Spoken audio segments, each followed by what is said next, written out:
Kachika, usap-usapan nga ngayon sa social media ang pagsasama-samang muli ng magkakaibigang Alden Richards bilang Ethan, Joros Gamboa bilang Jim, at Jeffrey Tam bilang Carlo sa pelikulang Hello, Love, Goodbye.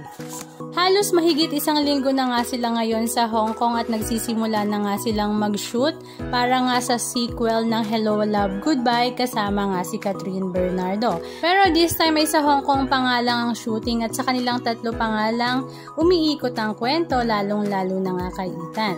Sa social media account naman ni Joros Gamboa at ni Jeffrey Tam ay talaga namang napakaraming mga netizens ang natutuwa sa mga video clips na ibinabahagi nga nila kung saan marami nga nagsasabi na talagang napakalalim na ng pagkakaibigan ng tatlo. Katunayan nga ay may pa-hashtag Jeju din na nga sila bilang pangalan ng kanilang grupo na talaga namang ikinatuwa rin nga ng lahat. Samantala, ang mga fans naman ni Alden Richards ay napansin nga na lumalabas ang pagkakwela at pagkakulit ni Alden kapag kasama nga niya si Joros at si Jeffrey. Kaya naman, mas gusto nga nila na magkakasama ang tatlo para makita nila ang funny side ni Alden. Matatandaan nga na napag-usapan ng sequel ng Hello, Love, Goodbye noong last March nang i-celebrate nga ni Kathryn Bernardo ang kanyang birthday kung saan invited nga ang full cast ng Hello, Love, Goodbye. Kaya naman si Direk Cathy Molina ay nagkaroon ng idea na ituloy na nga nila this time ang sequel ng Hello, Love, Goodbye na may title ngayon na Hello, Love, Again.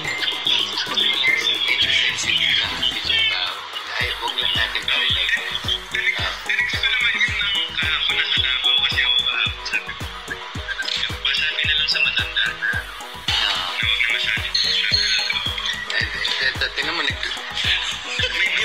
call pa lang, binablog na tayo. Ano ba ito?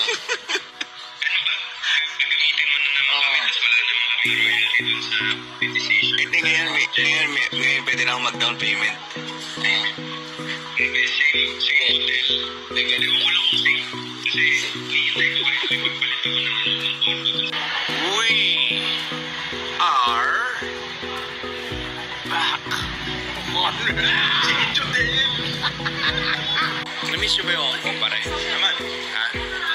Anong mga na-miss mo sa Hong Kong? Sabihin ko ba talaga? Yung ginawa? Yung pwedeng ipalabas. Yung ginawa mo sa... Okay! Ikaw, ano na-miss mo sa Hong Kong? Yung mga ginawa mong video na hindi namin pwede palabas. Yung rated R. Wala akong ginawang ganon. Walang rated X pero may rated R. Wala akong ginawang ganon. Tsaka kung paano mo...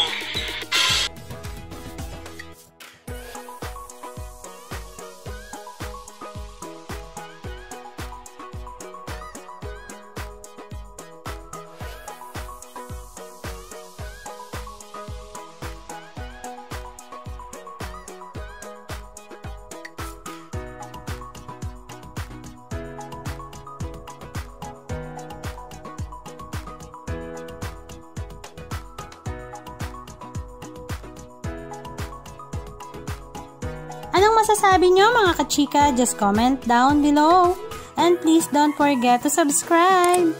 Thank you!